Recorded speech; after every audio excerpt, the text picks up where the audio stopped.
সর্বনাশ। ও ঠাকুরমা, দাঁড়াও দাঁড়াও দাঁড়াও, সর্বনাশ হয়ে গেল। প্রহরীগণ নরোত্তমকে ধরতে যাবে, সেই সুযোগটাই পেল না। রাজামশাইয়ের যে নির্দেশ, যে অর্ডার ছিল যে আমার ছেলের কোনো ক্ষতি হবে এটা যেন না হয়, ছেলেকে তুমি স্নান করার সময় তোমরা একটু হাতটা ধরবে, কিন্তু প্রহরীগণ হাত ধরবে কি, প্রণামটা করতে গিয়েছে, বিরাট একটি ঢেউ এসে যে নরোত্তমকে তলিয়ে নিয়ে যাবে তারা বুঝতে পারে। সর্বনাশ। হঠাৎ চোখের পাতা খুলতে না খুলতে, চোখের পলক পড়তে না পড়তেই দেখা গেল নরোত্তম উধাও। প্রহরীগণ মাথা ফাটিয়ে কাঁদছে, তারা ভাবছে নরোত্তম জলের তলায় তলিয়ে গেছে। আর ৬-৭ বছরের ছেলে যদি জলের তলায় তলিয়ে যায়, সে কি আর প্রাণে ফিরবে? আর রাজামশাইকে গিয়ে কি বলবো যে ছেলে কোথায়? পাগলের মতো কাঁদছে। আসলে মায়েরা, নরোত্তম জলের তলায় তলিয়ে গিয়েছে এটা প্রহরীগণ বুঝলেন, কিন্তু আসলে তা নয়। নরোত্তম জলের তলায় তলিয়ে যায়নি। পদ্মা মা আজকে নরোত্তমকে পেটের ছেলের মতন করে নদী গর্ভে নিয়ে গিয়ে কোলে বসিয়ে নরোত্তমের মুখের সামনে মুখ রেখে কথা বলছে। আর নরোত্তম তো বাচ্চা ছেলে, তার তো এখনো যুক্তি তৈরি হয়নি। সে দেখছে একটা মা আমাকে কোলে করে নিয়ে, কে আপনি, কে আপনি আমাকে কোলে করে নিয়ে বসে আছেন, কে আপনি? নরোত্তম। নরোত্তম, তুমি আমাকে চিনবে না। আমি কে জানো? চেনো আমাকে? এই যে তুমি নদীতে স্নান করার জন্য এসেছো, আমি হলাম এই পদ্মা নদী। ও মা, নদী আবার কথা বলে? হ্যাঁ রে নরোত্তম, বলে, তবে সবার সঙ্গে বলে না। সবার সঙ্গে এই পদ্মা মা কথা বলতে পারে না। তোমার মতন অনুরাগী কৃষ্ণ ভক্ত যদি এই মায়ের কাছে আসে, এই মা যেচে সেধে গিয়ে তাকে কোলে করে নিয়ে কথা বলে।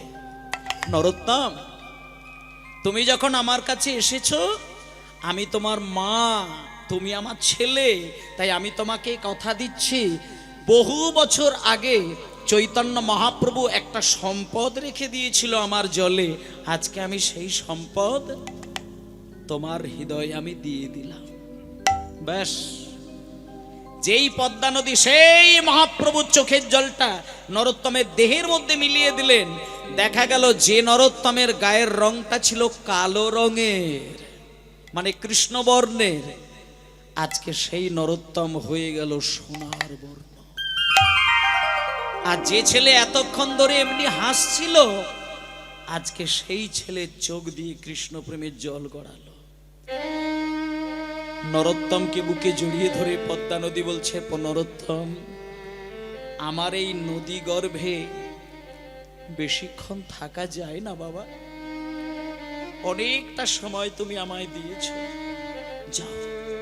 তোমার বাবা, তোমার মা দেরি হয়ে গেলে তারা আছাড় খেয়ে কাঁদবে, তুমি তোমার নিজ পিতা মাতার কাছে ফিরে যাও।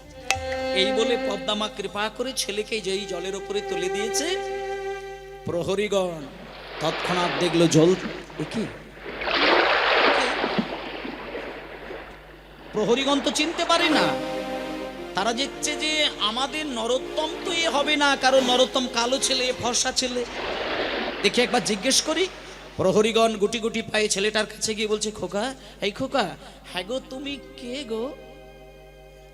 নরোত্তম কাছে এসে বলছে, আমাকে তোমরা চিনতে পারছো না, আমাকে তোমরা চিনতে পারছো না, আমি তো তোমাদের রাজার ছেলে, আমার নাম নরোত্তম। নরোত্তম? হ্যাঁ, আমি নরোত্তম। তুমি কোথায় গেছিলে? তুমি যদি নরোত্তমই হও, তাহলে এতক্ষণ ধরে তুমি কোথায় ছিলে? আমি কোথায় ছিলাম শুনবে তোমরা? শোনো, যেমন ডুবুরিরা সমুদ্রের তলায় ছুটে যায় দামি দামি রত্ন উদ্ধার করে তুলে নিয়ে আসার জন্য, আজকে আমি পদ্মা নদীর গভীরে গিয়েছিলাম। আমি পদ্মা নদীর গভীর থেকে খুব দামি একটা রত্ন তুলে নিয়ে এসেছি। তোমরা কি সেই রত্ন নেবে? নেবে তোমরা? নেবে? যদি নিতে চাও তাহলে দূরে দাঁড়িয়ে থেকো না, আমার কাছে এসো, আমি সেই রত্ন নিয়ে এসেছি, প্রেম রত্ন। এসো এসো এসো এসো ভাই, গান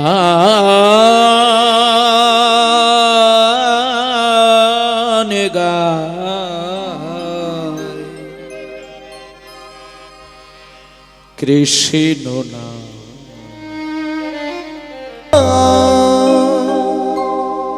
ভক্তমণ্ডলী মায়েরা,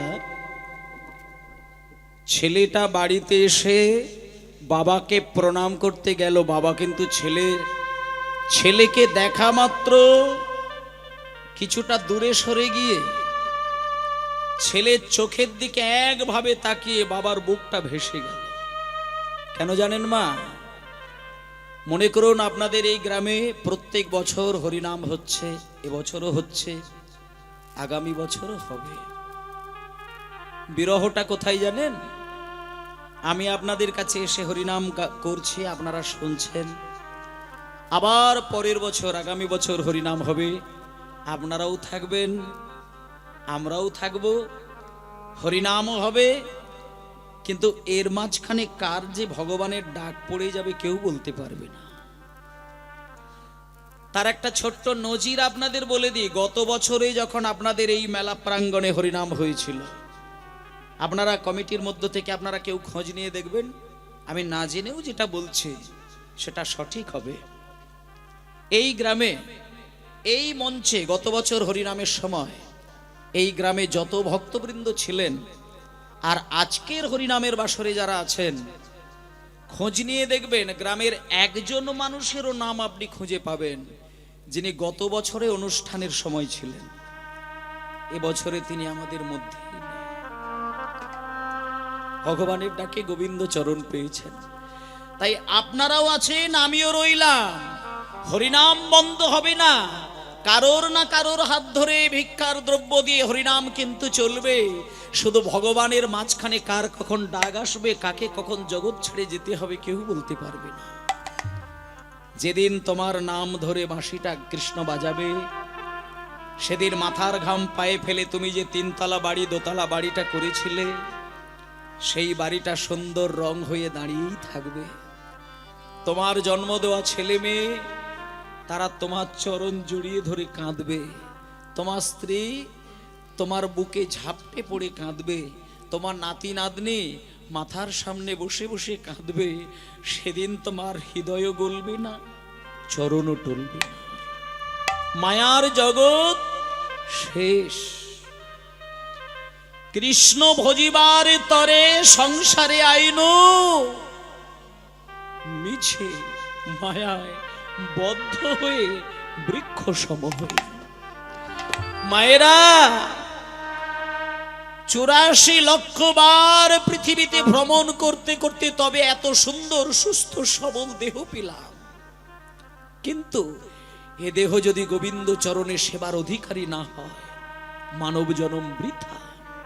ওমা, ভগবান যদি কাউকে নিজের করে ডেকে নেয়, এই সংসারে তাকে কেউ পিছন থেকে ধরে আটকাতে পারে না। আজকে নরোত্তম বাড়িতে এসে যখন বাবাকে প্রণাম করেছে, ভালো করে দেখবেন মায়েরা, পদ্মা নদীতে স্নান করে বাড়িতে এসে দরজা দিয়ে প্রবেশ করেই যখন বাবার সামনে দাঁড়ালো, বাবা ছেলেকে দেখে অবাক হয়ে গেল। বাবা শুধু একটা জিনিস ছেলের চোখের দিকে তাকিয়ে তাকিয়ে চিন্তা করে নিলেন, যে ছেলে আমাকে প্রণাম করে পদ্মা নদীতে স্নান করতে গেল, এ আমার সেই ছেলে নয়, আমার সেই ছেলে নয়। হে কে? চোখের মধ্যে মুনি ঋষিদের মতো একটা গাম্ভীর্য, কথায় কথায় কৃষ্ণ নাম, চোখ থেকে জল। কে? তোমার সেই ছেলে নয়। নরোত্তমকে দেখে বুকে জড়িয়ে ধরে কাঁদতে কাঁদতে ছেলেটাকে ঘুম পাড়িয়ে দিল।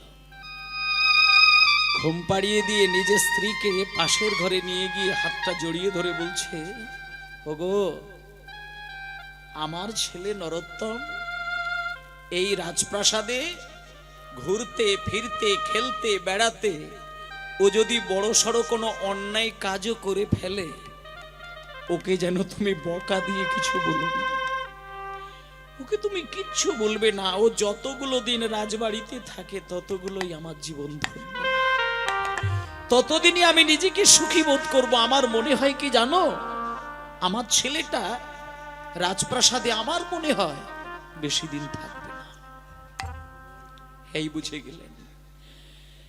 ছেলেকে দেখে বাবা একটা সন্দেহ তৈরি করলো, এ ছেলে আমার রাজবাড়িতে থাকার ছেলে নয়।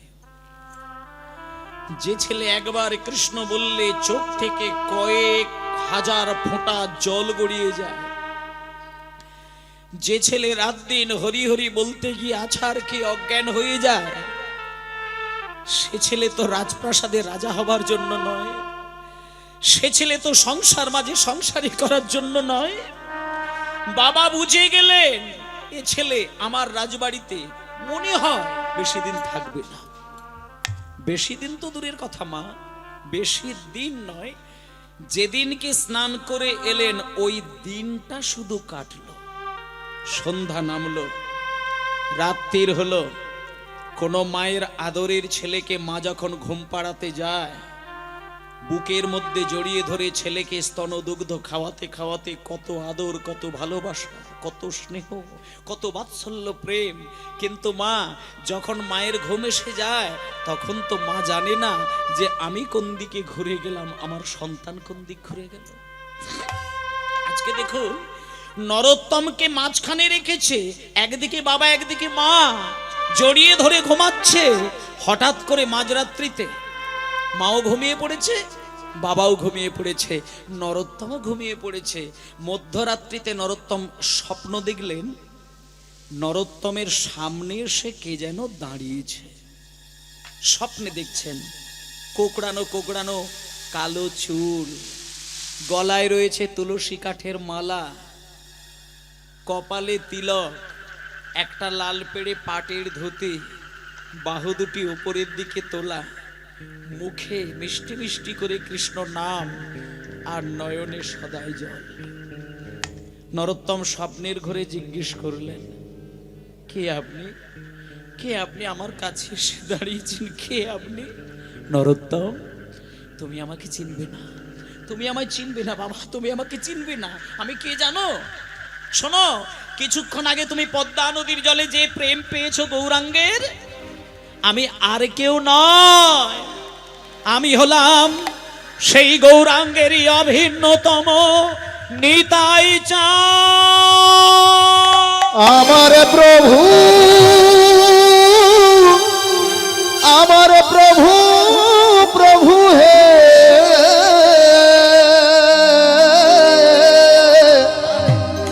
ও হে দয়া,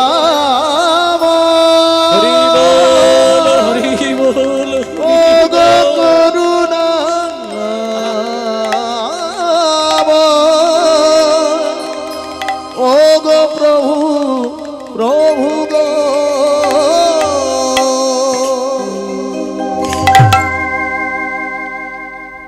সাক্ষাৎ নিতাই চাঁদ। মায়েরা, নিত্যানন্দ যাকে দেখা দেয়, জগতের সকল দেবতা তার হৃদয়ে স্থান পায়। নিতাইয়ের মতন দয়াল ঠাকুর কে আছে মা?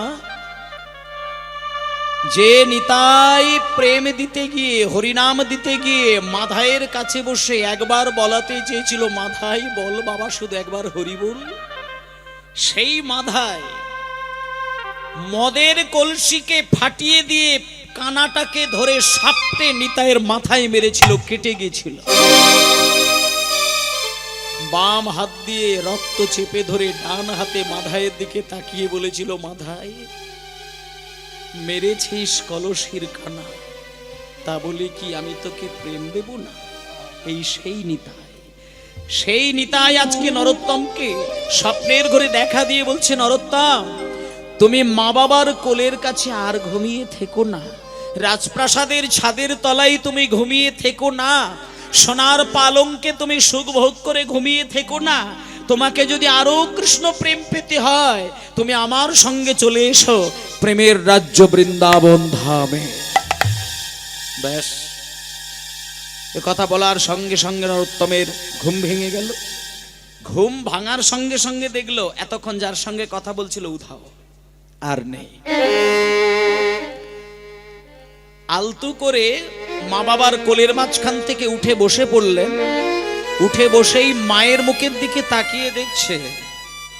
ও মায়েরা, মায়ের মুখের দিকে তাকিয়ে দেখছে মা অঘরে ঘুমাচ্ছে, অচেতন। বাবার দিকে তাকিয়ে দেখছে বাবাও ঘুমে অচেতন।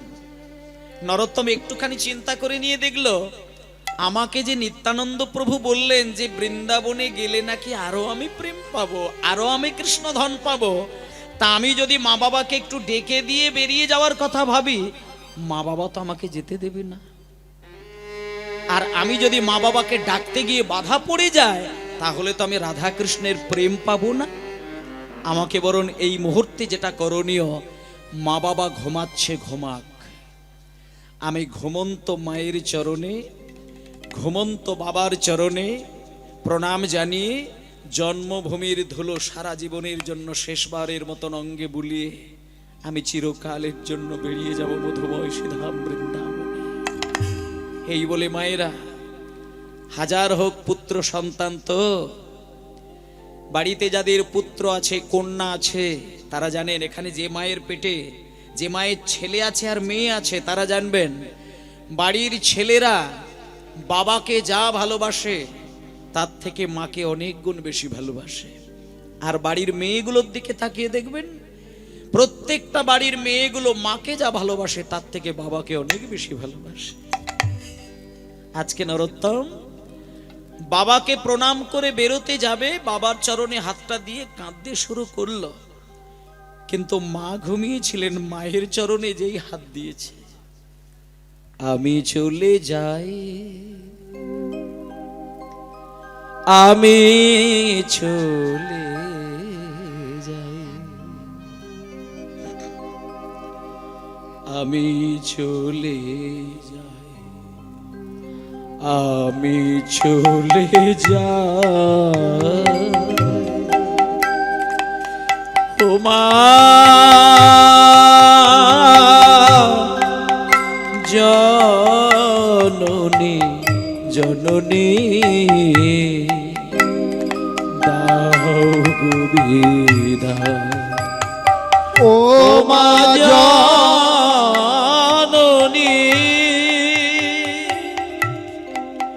জন্মভূমি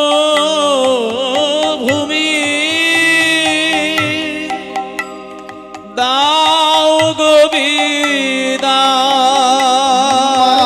হরি বল, হরি বল।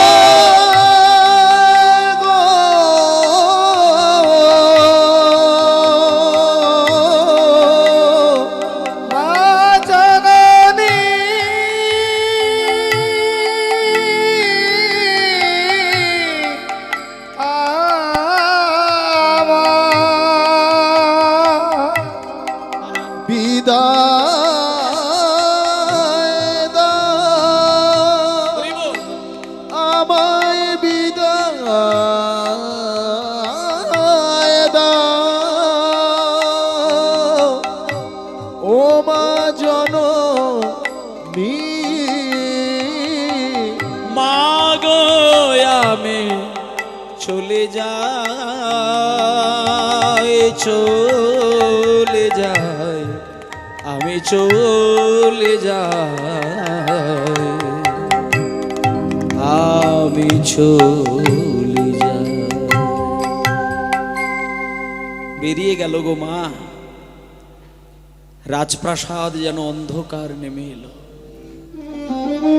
কোন মায়ের কোল থেকে যদি ছেলে বিদায় নেয়, সেই মায়ের জীবনে যে অন্ধকারটা নেমে আসে, সেটা যার সন্তান হারিয়েছে সে ছাড়া কিচ্ছু বলতে পারে না। হোমা, যে রাজপ্রাসাদে ঝলমল করছিল শত সূর্যের আলোর সমান, আজকে সেই রাজপ্রাসাদ অন্ধকার নেমে বেরিয়ে গেল নরোত্তম। ছুটতে ছুটতে ছুটতে ছুটতে বিহার, বিহারের জঙ্গলে গিয়ে অজ্ঞান হয়ে আছাড় খেয়ে পড়ল নরোত্তম। কতদিন যাবে? ছুটতে ছুটতে বিহার পর্যন্ত গিয়েছে, মাঝখানে অনেকগুলো মাস কেটে গেল। আচ্ছা বা ঠিক আছে বাবা, ঠিক আছে। বিহারের একটি জঙ্গলে গিয়ে, বাচ্চা ছেলে তো, খাওয়া দাওয়া বেশি দিন হয়নি, বিহারের একটা গভীর জঙ্গলে আছাড়কে মাথা ঠুকে যখন পড়ে গেল, ভাগ্যটা ভালো ছিল, সেই পথ দিয়ে সেই মুহূর্তে একটা ব্রাহ্মণ যাচ্ছিলেন। বাংলাদেশ থেকে হেঁটে যদি কেউ বৃন্দাবন যায় বলে মনে করে, আমার মনে হয় হাঁটতে হাঁটতে কয়েক বছর কেটে যেতে পারে, কটা মাস কেটে যেতে পারে। কিন্তু নরোত্তম কিছু ভ্রুক্ষেপ না করে ছুটছে, কোথায় বৃন্দাবন, কোথায় বৃন্দাবন, কোথায় বৃন্দাবন, কোথায় বৃন্দাবন। ছুটতে ছুটতে বিহারে গিয়ে আছাড় খেয়ে পড়ল।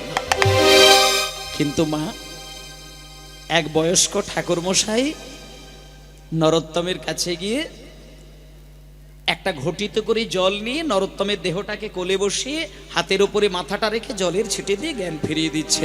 নরোত্তম, এই নরোত্তম, নরোত্তম, হ্যাঁ নরোত্তম, আরে ওঠো বাবা ওঠো।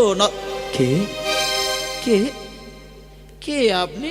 আরে আমি এই গ্রামের একজন ব্রাহ্মণ। আপনি এই গ্রামের ব্রাহ্মণ? হ্যাঁ আমি এই গ্রামের ব্রাহ্মণ, তুমি আমাকে চিনবে না, ভালো করে উঠে বসো। নরোত্তম বলছেন, বাবা ঠাকুর, আপনি এই গ্রামের ব্রাহ্মণ, কিন্তু আমি তো এই গ্রামের ছেলে নই। আপনি আমার নাম জানলেন কি করে? আমি যে নরোত্তম এটা আপনি জানলেন কি করে? ঠাকুর মশাই সঙ্গে সঙ্গে কথাটা ঘুরিয়ে দিলেন। নরোত্তম, আমি আসলে নাম কেন তোমার বলে দিলাম জানো? হতে পারি আমি এই গ্রামের আর তুমি হয়তো অন্য কোনো জায়গার, কিন্তু আমি নাম বলে দেওয়ার একমাত্র কারণ হচ্ছে আমি একজন বড় জ্যোতিষী। কারোর আমি মুখ যদি সামনে থেকে দেখি, তার সম্পর্কে আমি সবকিছু বলে দিতে পারি। উমা, তাই নাকি? তাহলে আপনি আমার সম্পর্কে কি জানেন একটু বলবেন? হ্যাঁ আমি তোমার সম্পর্কে সব জানি। বলবো?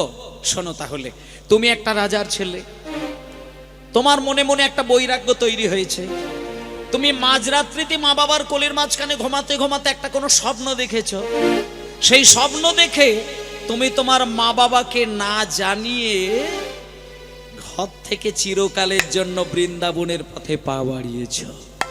ও মা, এ তো আপনি সবই বলে দিতে পারছেন বাবা ঠাকুর। তাহলে আপনি আমাকে শুধু একটা বার বলুন না, এইখান থেকে বৃন্দাবনে যেতে গেলে আর আমাকে কতগুলো দিন এইভাবে ছুটতে হবে? বলবো বলবো বলবো, আমি সব বলে দেব, আমি সব বলে দেব। তুমি এক কাজ করো তো, ততক্ষণে তুমি আমার কোলের ওপরে হাত পা ছড়িয়ে বসো। আমার ওই ঘটিতে একটু ভালো দুধ আছে, আমি তোমাকে পেট ভরে না, মানে আমার ছেড়ে দিন, আপনি আমার ছেড়ে দিন, আপনি আমার ছেড়ে দিন। নরোত্তম, কি আমি তোমাকে দুধ খাওয়ার কথা বলতেই তুমি ছটফট করে ছেড়ে দিন ছেড়ে দিন করছো? তুমি কি জানো, তুমি যে মহাপ্রভুকে ভালোবেসে বৃন্দাবনের পথে পা বাড়িয়েছো, সেই মহাপ্রভু আজ পর্যন্ত কোনো ব্রাহ্মণকে কোনোদিন অপমান অমর্যাদা করেনি। তুমি আমার মতন ব্রাহ্মণের মুখের উপরে তুমি না বলে দিয়ে অপমান করে তুমি যদি বৃন্দাবনে যাও, আমি তোমায় বলে দিলাম তুমি কোনোদিন ভগবানের কৃপা পাবে না।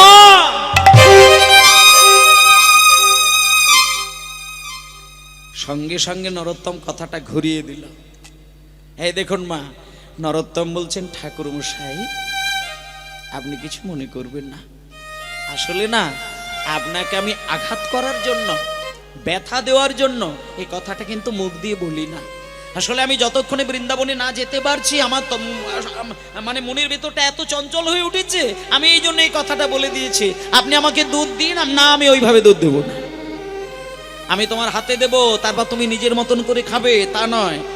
আমার কোলে বসো, যেমন বাবা মা নিজের ছেলেকে কোলে বসিয়ে দুধ খাওয়ায়, আমি তোমাকে আমার পেটের ছেলের মতন করে তোমাকে দুধ খাইয়ে দেব। ও মায়েরা, সঙ্গে সঙ্গে ওই ঠাকুর মশাই ছেলেটাকে মানে নরোত্তমকে কোলে বসিয়ে একেবারে পেট ভরে দুগ্ধ পান করিয়ে দিলেন। কিন্তু মা, আজকে যে ঠাকুর মশাই নরোত্তমকে দুধ খাওয়ালেন, ইনি যে কত বড় ব্রাহ্মণ, একটু পরেই তার নামটা আপনারা শুনতে পাবেন। মানে পৃথিবীর মধ্যে এরকম ব্রাহ্মণ দ্বিতীয় আপনি পাবেন না। শুনে নিন একটু পরেই তার নামটা। মহাপ্রভু আজকে দেখুন, আজকে ঠাকুর মশাই দুগ্ধ পান করিয়ে দিয়ে নরোত্তমকে বলছি, খোকা আর তোমার কোনো কাজ নেই, তোমাকে আমি পেট ভরে দুধ খাইয়ে দিয়েছি, তোমার আর কোনো অসুবিধা হবে না। এইবার তুমি এই পথ ধরে সোজা চলে যাও বৃন্দাবন, বৃন্দাবনে গেলে তুমি সব কৃপা পেয়ে যাবে। ব্যাস, সঙ্গে সঙ্গে ঠাকুর মশাইকে একেবারে সুন্দর করে প্রণাম করে ঠাকুর মশাইয়ের আশীর্বাদ মাথায় নিয়ে চলল বৃন্দাবনে। আমি হরি বলবো, এই যে গানটা এখন গাইছি আমি হরি বলবো, এই গানটা এই যে নরোত্তমের ঘটনা শুনছেন, এই নরোত্তমেরই হাতের লেখা গান। এই গানটা আপনারা অনেকেই হয়তো জানেন, বৈষ্ণব জগতে অনেকেই জানেন, কিন্তু গানটা একেবারে নিজে হাতে লিখেছেন এই নরোত্তম ছেলেটাই। একেবারে লেখা গান, এটা ওনার নিজের লেখা গান। এবং নরোত্তম দাসের যে কত হাজার হাজার গান এইরকম আছে আমাদের বৈষ্ণব জগতে, আপনারা তার হিসাবই খুঁজে পাবেন না। আমি শেষের দিকে আরো অনেকগুলো কথা বলবো, আপনারা মন দিয়ে শুনবেন। এই গানটা বৃন্দাবনে যাচ্ছেন কেমন ভাবে, আমি হরি বলবো রাধা মদন মোহন হের গো, আমি হরি বলবো হরি রাধা মদন মোহন হের গো, আমি হরি বলবো রাধা মদন মোহন হের গো, আমি হরি বলবো। এইভাবে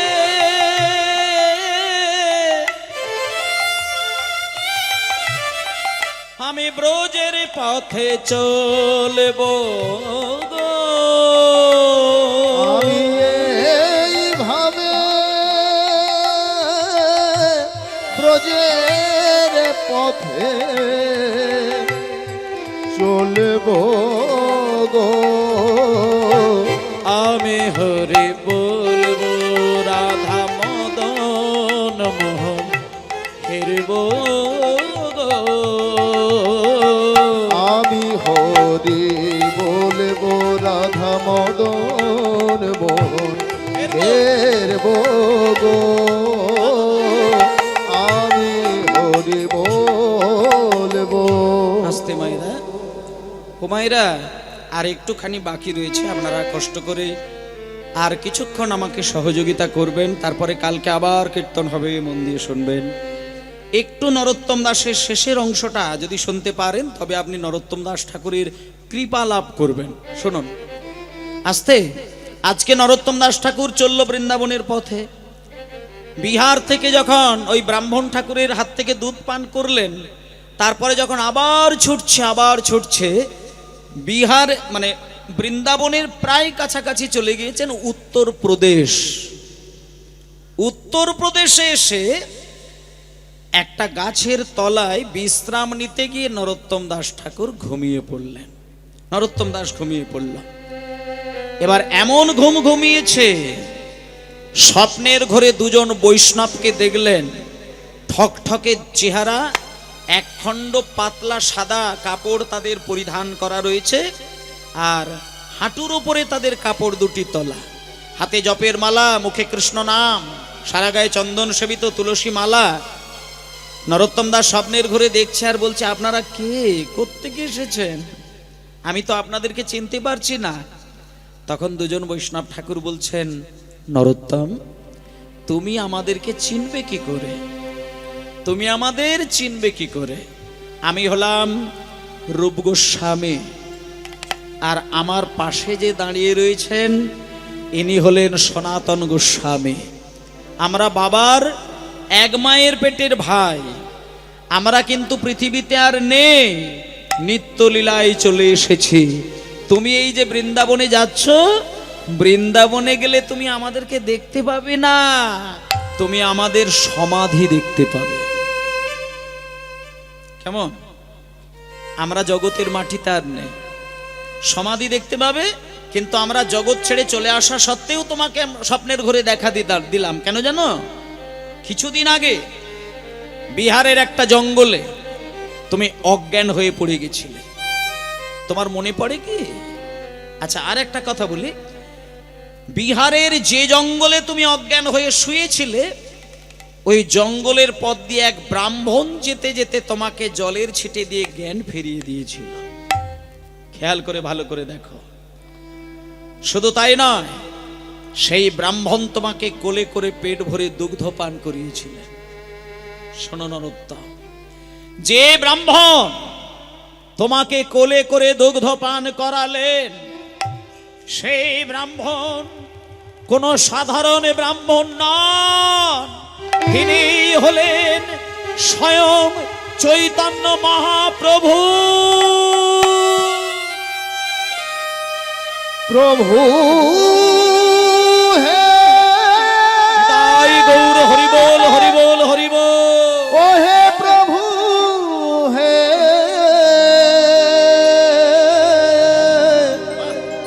আমার প্রভু,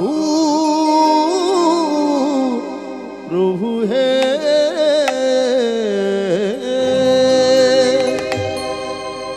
আসলে মায়েরা, ভগবান যদি কাউকে কৃপা করে না, এইভাবেই কৃপা করেন। এখানে এই যে আপনারা কীর্তন শুনছেন, সবাই তো রাত্রির জেগে 3-4 ঘন্টা সময় দিয়ে হরিনাম শোনার ধৈর্যই বলুন, বিশ্বাস বলুন, আর ভক্তি বলুন, সবার তো সমান স্তরে নেই। কেউ সন্ধ্যাবেলায় থাকবে, কিন্তু রাত বাড়ার সঙ্গে সঙ্গে ঘুম এসে যাবে, বা ঘুম না আসলেও বাইরে ঘোরাঘুরি করবে, কিন্তু কীর্তন রসে কিন্তু ডুব দিতে পারবে না।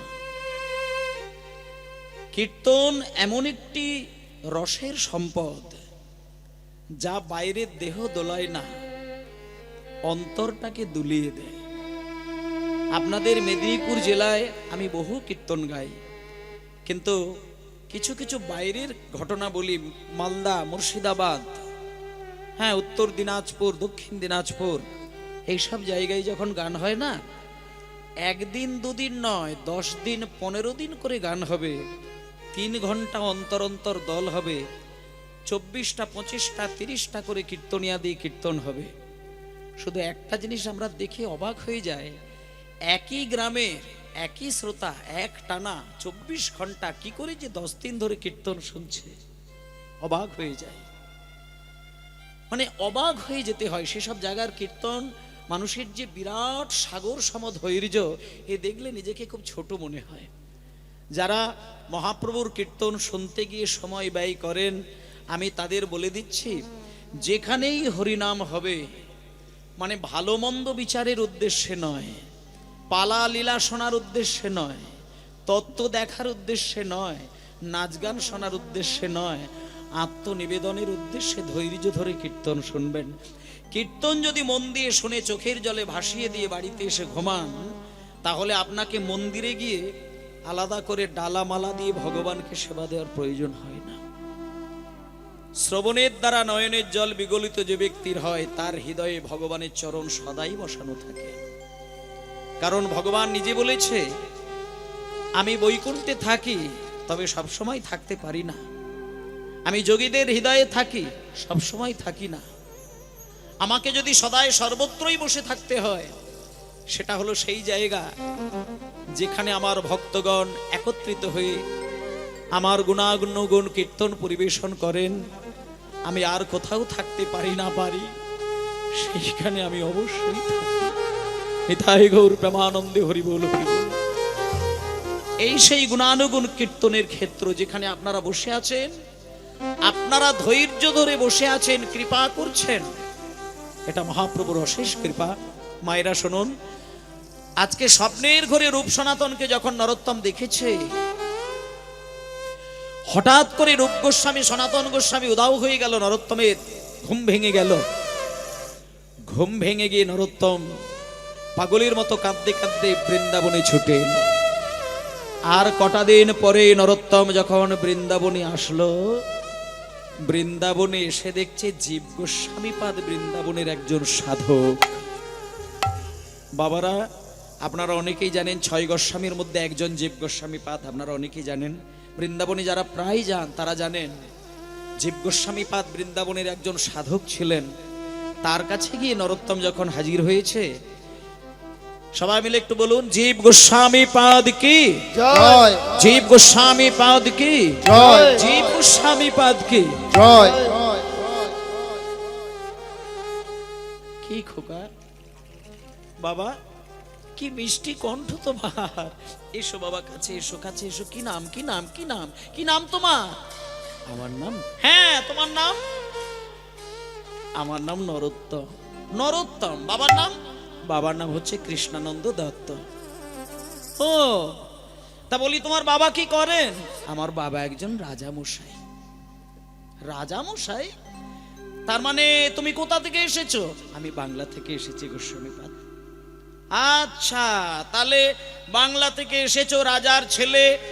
তা বলি কি, এত দূর বাংলা আর এই বৃন্দাবন, তা কই তোমার মা বাবাকে একটু নিয়ে এসো সামনে, আমি দেখি, পরিচয় করি, তুমি কোন মায়ের ছেলে, কোন বাবার সন্তান, নিয়ে এসো। হাত জোড় করে বলছেন, বাবা ঠাকুর, আমি তো আমার মা বাবাকে সঙ্গে নিয়ে আসিনি বাবা ঠাকুর। আমি মা বাবাকে ত্যাগ করে, মা বাবাকে, ঘুমন্ত পিতামাতাকে প্রণাম করে আমি একা একা চলে এসেছি বাবা ঠাকুর। দয়া করে আমাকে একটু দীক্ষা দিন না, রাধা গোবিন্দের সেবা করব। মানে তুমি মা বাবাকে সাথে নিয়ে আসোনি? না বাবা ঠাকুর, আমি একা চলে এসেছি। ও আচ্ছা আচ্ছা আচ্ছা আচ্ছা, দাঁড়াও দাঁড়াও দাঁড়াও দাঁড়াও দাঁড়াও। তাহলে তুমি যে বাংলা থেকে এত দূর আসলে, নিশ্চয়ই তোমাকে জঙ্গল পথে আসতে হয়েছিল। তা তোমার একা এই ছোট্ট বয়স, রাস্তায় তো নিশ্চয়ই তোমার কোনো ঘটনা ঘটেছে, দুর্ঘটনাই বলুক আর যাই বলুক। হ্যাঁ বাবা ঠাকুর, ঘটেছে। আমি ওই মানে কিছুদিন ছুটতে ছুটতে, চলতে চলতে বিহারের একটা জঙ্গলে না আমি অজ্ঞান হয়ে গেছিলাম। এক ব্রাহ্মণ মাথায় জল দিয়ে আমার জ্ঞান ফিরিয়ে দিয়ে পেট ভরে আমাকে দুধ খাইয়ে দিয়েছিল। তারপরে আবার আমি ছুটছিলাম। আরো কটা মাস পরে উত্তরপ্রদেশে এসে একটা কদম গাছের তলায় আমি হেলাম দিতে গিয়ে ঘুমিয়ে পড়েছিলাম। দুজন বৈষ্ণবকে দেখলাম। ওনারা বললেন, একজনের নাম রূপ গোস্বামী আর একজনের নাম সনাতন গোস্বামী। ওনারা আমাকে দেখা দিলেন, দেখা দিয়ে বললেন যে ব্রাহ্মণ ঠাকুর আমাকে মাথায় জল দিয়ে জ্ঞান ফিরিয়ে দিয়েছিলেন, উনি নাকি সাক্ষাৎ চৈতন্য মহাপ্রভু। নরোত্তম, কি বলছো তুমি? তুমি কি পাগল? তুমি রূপ সনাতনকে স্বপ্নের ঘরে দেখলে? একটা কথা বলি, তুমি কান খুলে শুনে রাখো। যে রূপ সনাতনকে তুমি স্বপ্নের ঘরে দেখেছো, তুমি কি জানো যে ওনারা পৃথিবীতে আর নেই? হ্যাঁ হ্যাঁ বাবা ঠাকুর, ওনারা এটাও বললেন যে আমাদের, আমরা পৃথিবীতে নেই, আমাদের সমাধি দেখতে পাবে, এটা বলেছি। শোনো শোনো, একটা কথা বলি, যে রূপ গোস্বামী আর সনাতন গোস্বামীকে তুমি স্বপ্নে দেখলে, ওনারা আমার সম্পর্কে কে হয় তুমি বোধহয় জানো না। একটুখানি তোমার জানার প্রয়োজন আছে, শুনে না। রূপ গোস্বামী হলো বড় ভাই, সনাতন গোস্বামী হলেন ওনার মেজ ভাই, আর ওনাদেরই একজন ছোট ভাই ছিলেন, তার নাম অনুপম গোস্বামী, যিনি আমার সম্পর্কে বাবা। কাজেই তুমি দেখলে ওনারা আমার কে হয়? আমার দুই জ্যাঠামশাই, আমার বড় জ্যাঠা আর আমার মেজ জ্যাঠা। শুধু জ্যাঠামশাই বললে হবে না, আমি ওনাদের কোলে বসে, এক জ্যাঠার কোলে বসে আমি দীক্ষা নিয়েছিলাম, আর এক জ্যাঠামশাইয়ের কোলে বসে আমি রাধা গোবিন্দের সেবার দায়িত্বটা নিয়েছিলাম। তা কাজেই তুমি যাদেরকে দেখেছো, এটা ছেলে মানুষই কথা নয়। শোনো, একটা কথা বলি, শোনো। যতদিন আমি আমার দুই জ্যাঠাদেরকে হারিয়েছি, ততদিন ধরে প্রতিটা দিন রাত্রিতে ভজন সাধন শেষ করে, সেবা শেষ করে আমি যখন বিছানা নিয়ে শয়ন করতে চাই, আমি ঘুমানোর আগে কেঁদে কেঁদে আমি দুই জ্যাঠাদের উদ্দেশ্যে একটা কথা বলি, আমি যেন কোনো না কোনো দিন স্বপ্নে যেন আমি দুই জ্যাঠার চরণ দেখতে পাই। এত বয়স আমার হয়ে গেল, আজও পর্যন্ত আমার দুই জ্যাঠামশাইদেরকে আমি স্বপ্নে দেখতে পাই না। আমি কতবার কেঁদে কেঁদে চেয়েছি আমার দুই জ্যাঠাদেরকে আমি দেখার, কোনোদিন দেখতে পাই না, কোনোদিন দেখতে পাই না। আর তুমি সামান্য দুদিনের বাচ্চা ছেলে, তুমি সেখানে আমার দুই জ্যাঠাদেরকে দেখেছ, আমি তো তোমায় দীক্ষা দেব না। না, আমি তোমায় দীক্ষা দেব না। আমি যদি তোমাকে দীক্ষা দিয়ে দিতাম তাহলে আমি অপরাধ করতাম, কারণ যে হৃদয় মাঝে আমার দুই জ্যাঠামশাই দাঁড়িয়ে দেখা দেয়, সেই হৃদয়ে তো আমি দীক্ষা দিতে পারি না বাবা, আমি দীক্ষা দিতে পারি না। তোমাকে যদি দীক্ষা নিতে হয় তাহলে আমার দুই জ্যাঠামশাইয়ের সমকক্ষ বৈষ্ণব এই বৃন্দাবনে একজন আছে, একজন, তুমি তার কাছে যাও। তিনি যদি তোমাকে দীক্ষা দেয় ছলে বলে কলা কৌশলে, তাহলে জানবে তোমার মানব জীবন ধন্য হয়ে গেছে। তিনি আর কেউ নয়, তিনি হলেন লোকনাথ গোস্বামী পাদ। তিনি হলেন লোকনাথ গোস্বামী পাদ। তুমি একটু ওনার কাছে গিয়ে যাও। তবে একটা কথা, উনি কিন্তু জীবনে কোনোদিন কাউকে দীক্ষা দেননি। ওনার অনেক বয়স হয়ে গেছে, ওনার বয়সে বৃন্দাবনে কেউ আর নেই, সবাই পরলোক গমন করেছেন। উনি একমাত্র ব্যক্তি, এখনো উনি বেঁচে আছেন, তবে উনি জীবনে কাউকে দীক্ষা দেননি। তোমাকে দেখে, তোমার মন দেখে, তোমার হৃদয় দেখে, তোমার প্রেম দেখে উনি যদি তোমাকে হৃদয়ে টেনে নিয়ে দীক্ষা দেয়, তাহলে জানবো তোমার মানব জীবন ধন্য হয়ে গেছে। তুমি চলে যাও, লোকনাথ গোস্বামীর কাছে চলে যাও। জয় জয় শ্রী গুরু, গুরু আমার প্রেম কল্পতরু। জয় জয় শ্রী গুরু, হরি হরি প্রেম কল্পতরু। জয় জয় শ্রী গুরু, প্রেম কল্পতরু। জয় জয় শ্রী গুরু, প্রেম কল্পতরু। জয় জয় শ্রী গুরু, প্রেম কল্পতরু। বড় অদ্ভুত জাগ্রত প্রকাশ, অদ্ভুত জাগ্রত প্রকাশ। বড় অদ্ভুত জাগ্রত প্রকাশ, বড় অদ্ভুত জাগ প্রকাশ, প্রকাশ। অদ্ভুত জাগ প্রকাশ। আমার মন্দিরে আবার কে জয়ধ্বনি দেয় রে বাবা? এই খোকা, ভেতরে আয়। কি নাম তোর? আমার নাম নরোত্তম। বাবার নাম? বাবার নাম কৃষ্ণানন্দ দত্ত। বাড়ি কোথায়? আমি বাংলাদেশ থেকে এসেছি। ও, বাবা কি করেন? আমার বাবা একজন রাজামশাই। এখানে কি চাই?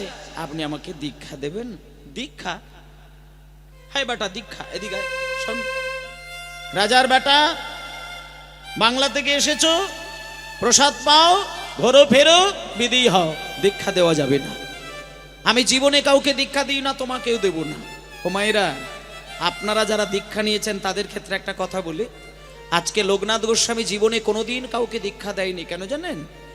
এই যে আপনারা দীক্ষা নিয়েছেন গুরুর কাছ থেকে, লোকনাথ গোস্বামী পাদ মনে করেন আমি যদি কাউকে দীক্ষা দিই তাহলে আমার ভজন সাধনের অংশ মন্ত্রের মাধ্যম দিয়ে শিষ্যকে দিয়ে দিতে হয়। আর শিষ্য যদি আমাকে কোনোদিন সেবা করে, সেই সেবা যদি আমি গ্রহণ করি, পরের জন্মে তার কাছে ঋণী হয়ে যেতে হয়। এ কারণে আমি দীক্ষা দেব না। কিন্তু মায়েরা, লোকনাথ গোস্বামী দীক্ষা দিচ্ছেন না, আর নরোত্তম ছাড়বে না। একদিনকে প্রচন্ড ঠান্ডা কাল, শীতকাল, লোকনাথ প্রভুর এত বয়স হয়েছে, চোখে ভালো করে দেখতে পায় না, আস্তে মায়েরা, কানে ভালো করে শুনতে পায় না, স্মৃতিশক্তি অনেকটা কমে গেছে, যাদের একটু বয়সটা অনেক বেশি হয়ে যায় কতকগুলো কিন্তু সমস্যা ধরা দেয়, যেমন চোখের জ্যোতিটা কমে যায়, কানে শোনাটা কমে যায়, স্মৃতিশক্তি অনেক কমে যায়। লোকনাথ প্রভুর বয়স এতটাই বেড়ে গেছে, যখন ভোর 3টের সময় উঠে যমুনার ধারে মলত্যাগ করতে যায়, মানে আগের দিনে যে জায়গায় পায়খানা করেছিলেন উনি আর খেয়াল করতে পারেন না, আর চোখেও ভালো করে দেখতে পায় না, তাই পায়খানা বসতে যাবে কি নিজের পায়খানার ওপরেই মাঝে মাঝে পা তুলে দেয়। আর যখনই নিজের পায়খানায় পা তুলে দেয় এতটাই তার গা ঘিন ঘিন করে ওঠে, নিজেকে সহ্য করতে না পেরে ছুটে গিয়ে যত ঠান্ডাই হোক না কেন সুন্দর করে স্নান টান করে আবার পা হাত পরিষ্কার করে তারপরে আবার অন্য জায়গায় গিয়ে পায়খানা করে। এখন বারবার যতবারই পায়খানায় পা তুলে দেয় ততবারই স্নান করে। এটা নরোত্তম দেখে স্থির করে নিলেন যে আমার গুরুদেবের শুধু বয়স হয়ে গেছে বলে এত কষ্ট করে দিন কাটাতে হচ্ছে। তবে মায়ের একটা কথা বলি, পায়খানার কথাটা যেহেতু আসলো সেটা একটুখানি বলে দিই। সাধারণ মানুষের পায়খানা আর বৈষ্ণবের পায়খানা এক কিন্তু নয়। সাধারণ মানুষের পায়খানাকে পায়খানাই বলে, কি মল বলে, যা ইচ্ছা বলে, কিন্তু পরম বৈষ্ণব যিনি হবেন তার দেহের ভেতর থেকে বর্জ্য পদার্থ রূপে যে পায়খানাটা বার হয়, শাস্ত্র বলছে ওটা পায়খানা নয়, ওটা বিষ্ঠা। সাধারণ মানুষ আর পরম বৈষ্ণব কি করে ধরা যাবে? শাস্ত্র বলছে পরম বৈষ্ণব কে হবে আপনি চিনবেন কি করে? তার মূলত দুটো প্রমাণ। এক নম্বর প্রমাণ হচ্ছে জন্ম থেকে মৃত্যু পর্যন্ত যে মানুষটা রাধা গোবিন্দের নিবেদন করা প্রসাদ ছাড়া জিভে কোনোদিন তোলে না, এটা এক নম্বর। আর যে মানুষটা জন্ম থেকে মৃত্যু পর্যন্ত রাধা গোবিন্দের নাম প্রেম ধ্যানের মধ্যে সদাই ডুবিয়ে রাখেন, এই মানুষের দেহ থেকে যে পায়খানা বার হয় সেটা পরম বৈষ্ণবের বিষ্ঠা হয়ে যায়। লোকনাথ প্রভু যে বারবার পায়খানায় পা তুলে দিচ্ছে আর স্নান করছে, ঠক ঠক করে কাঁপছে, অসহ্য যন্ত্রণা। এটা 5 বছর 6 বছরের 7 বছরের ছেলেটা সেটা বাবা আস্তে আস্তে আস্তে আস্তে গোছগাছ করবি, একটু ধীরে আস্তে। পরম বৈষ্ণবের পায়খানা। আজকে নরোত্তম মনে মনে ভাবলো যে আমার গুরুদেবের পায়খানার জন্য যে কষ্ট হচ্ছে, আমি বেঁচে থাকতে গুরুদেবের এই কষ্টটা আমি দ্বিতীয় দিন আর হতে দেব না। কি সেবা করলো জানেন মা? আমাদেরকে যদি গুরুদেব বলে বাবা আমার বাড়ি অনুষ্ঠান আছে তুই চলে আয় কিছু কাজ করবি, আমরা কাজের ভয়ে গুরুর বাড়িতে চট করে যেতে চাই না। কিন্তু নরোত্তমকে দীক্ষা দেবে না বলে দিল, তবুও নরোত্তম মনে মনে ভাবলো দীক্ষা যদি উনি আমাকে নাও দেয়, আমি ওনার চরণ পানে চেয়ে চেয়ে মরে যাব, তবু আমি দ্বিতীয় কারোর কাছে দীক্ষা নেব না। কিন্তু বারবার পায়খানায় পা তুলে দিচ্ছে দেখে সেদিন থেকে প্রতিজ্ঞা করলো যে গুরুদেব পায়খানা করে মন্দিরে চলে গেলে সকাল হবার আগে ওই পায়খানা হাত দিয়ে তুলে আমি যমুনার জলে ভাসিয়ে দেব। এবং সে তাই করেছিল। পায়খানা করে সেদিন থেকে গুরুদেব যখনই মন্দিরে চলে যায়, ভোরের মধ্যে লোকচক্ষুর আড়াল করে ওই ছোট্ট ছেলে নরোত্তম গুরুদেবের পায়খানা দুহাত ভরে ভক্তি ভরে মাটির থেকে তুলে বক্ষ মাঝে জড়িয়ে ধরে কাঁদতে কাঁদতে গিয়ে যমুনার জলে গিয়ে ভাসিয়ে দেয়। শুধু কি তাই, জায়গাটিকে না জল দিয়ে লেপে পুছে পরিষ্কার করে রেখে দেয় যাতে গুরুদেবের এই কষ্টটা কোনোদিন যেন না। কিন্তু এটা কদিন হবে? কদিন হবে? 1 দিন 2 দিন 10 দিন 20 দিন 1 মাস 2 মাস 2 বছর? একদিন তো গুরুদেব ধরতে পারবে। একদিন গুরুদেব ধরতে পারলো, হঠাৎ একদিন গুরুদেবের মাথায় বেজে উঠল, আচ্ছা আমি তো আমার পায়খানায় আগে আগে প্রায় প্রত্যেক দিনই পা তুলে দিতাম, এই কয়েকটা মাস আমার পায়খানাটা আমি মূলেই চোখে দেখতে পাচ্ছি না কেন? ও আচ্ছা, বৃন্দাবনের শিগাল কুকুর বোধহয় পায়খানাটা ভক্ষণ করে নিচ্ছে। কিন্তু এটা ভাবার পরে আবার ভাবলো না, বৃন্দাবনের শিগাল কুকুর যদি পায়খানা ভক্ষণ করবে তারা তো জল দিয়ে লেপে পুছে রাখতে পারবে না, নিশ্চয়ই আমার অজান্তে কেউ লুকিয়ে লুকিয়ে সেবা করে চলেছে। ওরে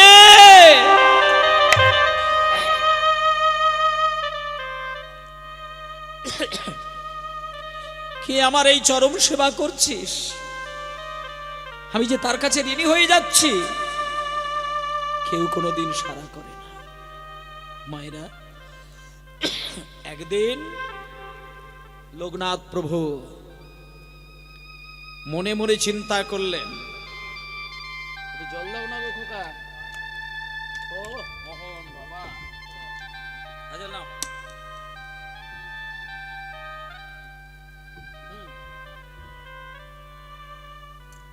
নিতাই গৌর হরিবল, গৌর হরিবল, গৌর হরিবল। মায়েরা, একদিন লোকনাথ গোস্বামী দৃঢ় প্রতিজ্ঞাবদ্ধ হলেন, আজকে থেকে আমি পায়খানা করে আমি গাছের আড়ালে কিছুক্ষণ করে অপেক্ষা করব, আমি দেখব আমার পায়খানা কে পরিষ্কার করে।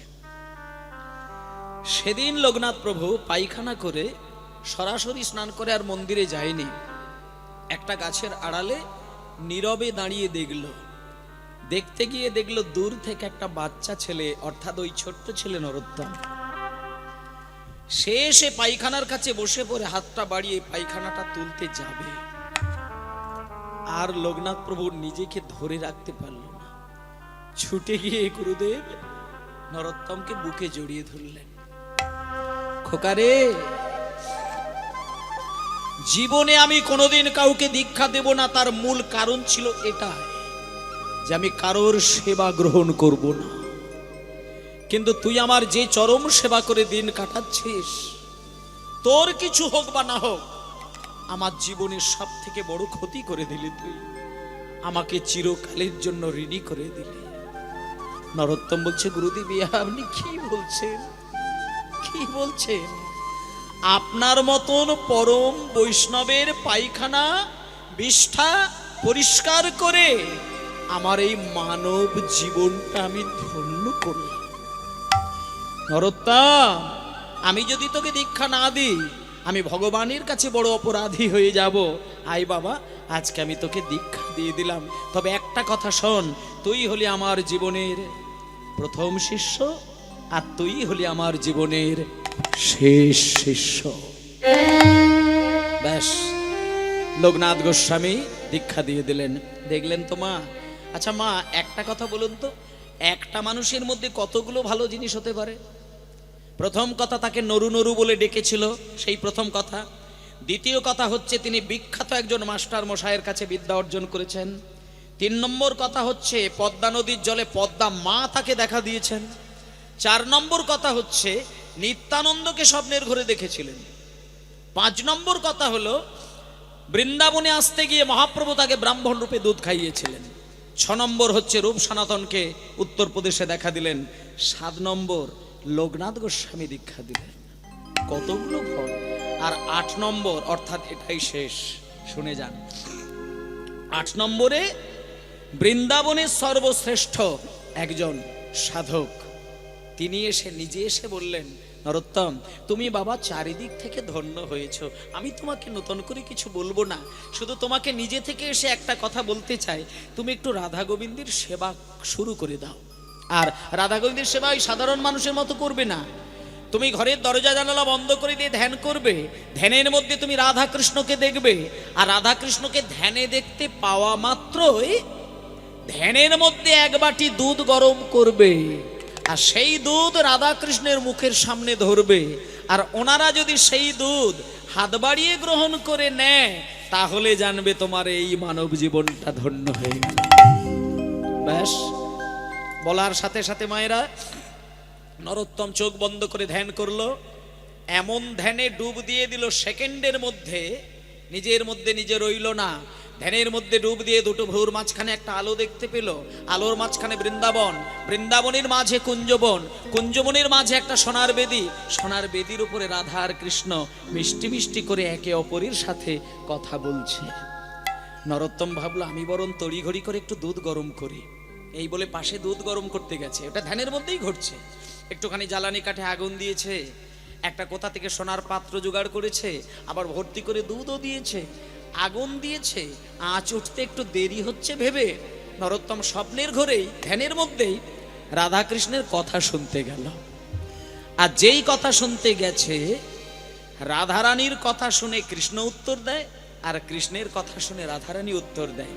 এই একে অপরের মিষ্টি মিষ্টি কথোপকথন শুনতে শুনতে নরোত্তম পুরোপুরি ভুলে গেল যে আমি বাইরে দুধ গরম করতে বসিয়েছি।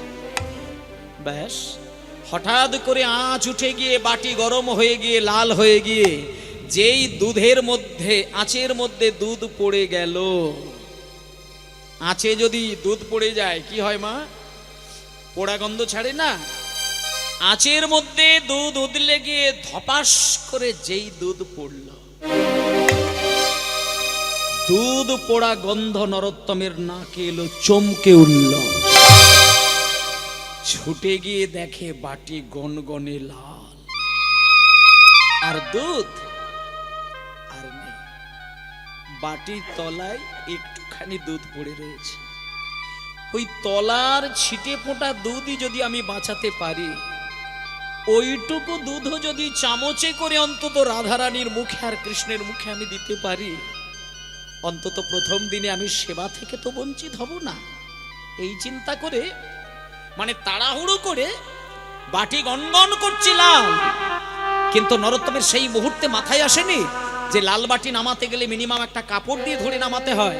এটা চিন্তা না করে যেই না তড়ি ঘড়ি করে গনগনে আঁচের লাল বাটিটা হাত দিয়ে নামাতে গেল,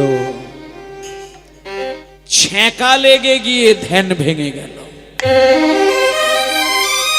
আর যেই ধ্যান ভেঙে গেল মা, ধ্যান ভাঙার পরে নরোত্তম কি দেখলো জানেন? এইটাই আশ্চর্যের ঘটনা। দেখুন, যা বৈষ্ণব জগতে এখনো দ্বিতীয় নজির এটা পাওয়া যায়নি। ধ্যান ভাঙার পরে নরোত্তম সর্বপ্রথম নিজের ডান হাতের দিকে তাকিয়ে দেখতে গেল, আর ডান হাতের দিকে তাকিয়ে দেখতে গিয়ে দেখে হাতের 5টা আঙুল কালো হয়ে ফোস্কা পড়ে গেছে। এই যে একটা ঘটনা, এটা দেখে হাজার বৈষ্ণব পাগল হয়ে কেঁদেছিলেন। মানে যেটা ধ্যানের মধ্যে ফোস্কা আর ধ্যান ভাঙার পরেও হাতে তার প্রমাণ, এটা দেখে নরোত্তম আঁচলের মধ্যে হাতটা লুকিয়ে, কলাবতীর আগে হাতটা লুকিয়ে ছুটে চলল গুরুদেবের কাছে। মায়েরা, মানে নরোত্তম ভাবলো আমি তো প্রথম দিনে একটা বিরাট ভুল করে ফেললাম, মানে আমার কামনা বাসনা পূরণ করার জন্য এত বড় চরম সর্বনাশ করলাম, তাই আমি এই পোড়া হাতটাকে আঁচলে লুকিয়ে গুরুদেবের কাছে গিয়ে আমার সমস্ত অন্যায় ঘটনা আমি সব শুনিয়ে দেব। ও হে গুরুদেব,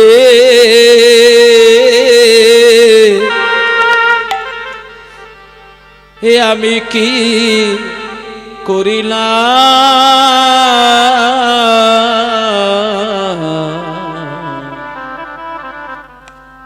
পোড়া হাত লুকিয়ে নিয়ে ও হে গুরুদেব,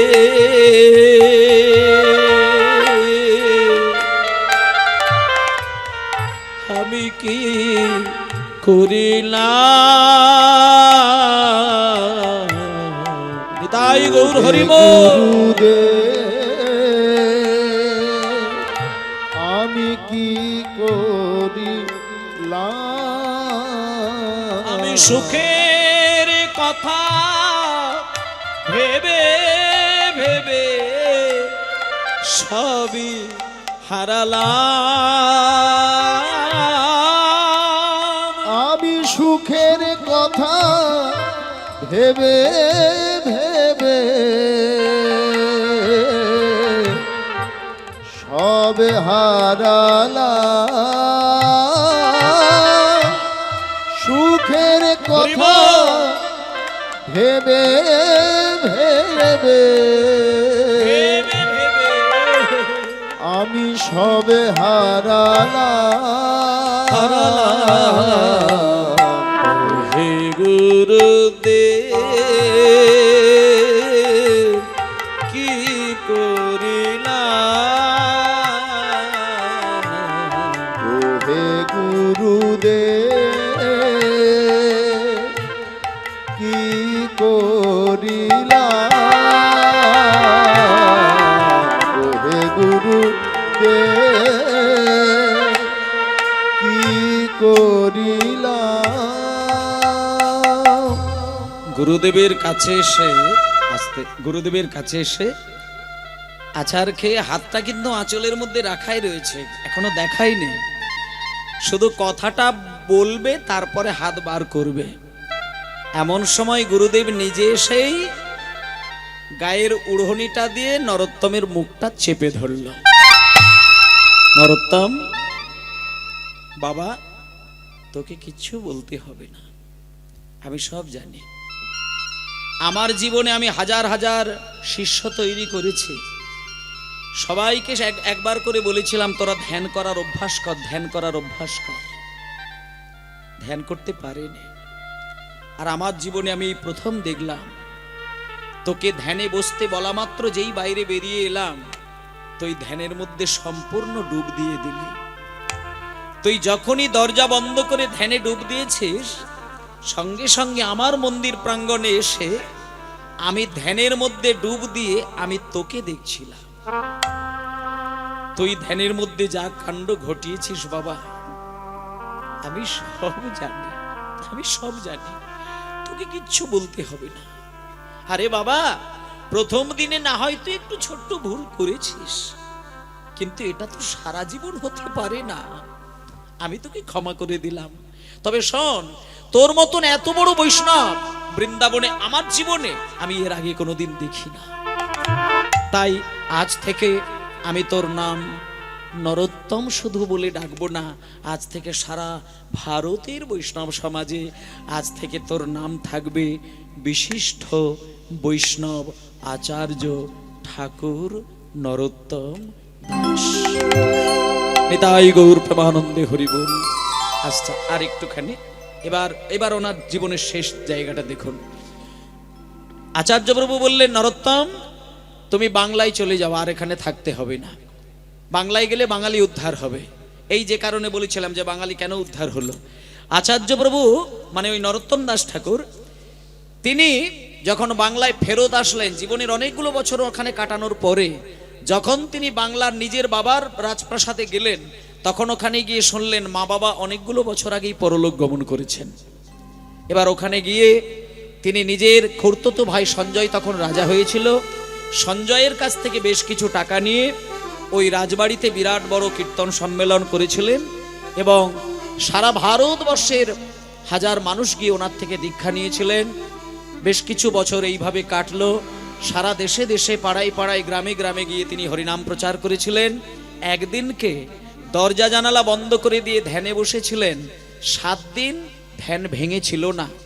কিছু পাষণ্ড মানুষ ওনার দেহটাকে নিয়ে চিতার উপরে শুইয়ে দিয়েছিলেন। তখন অন্তরঙ্গ ভক্তগণ গিয়ে আছাড় খেয়ে চিতার উপরেই ঝাপটে ধরে কান্না শুরু করলেন। আগুন দিতে যাবে এমন সময় নরোত্তম দাস ঠাকুরের ঘুম ভেঙে গেল, ধ্যান ভেঙে গেল।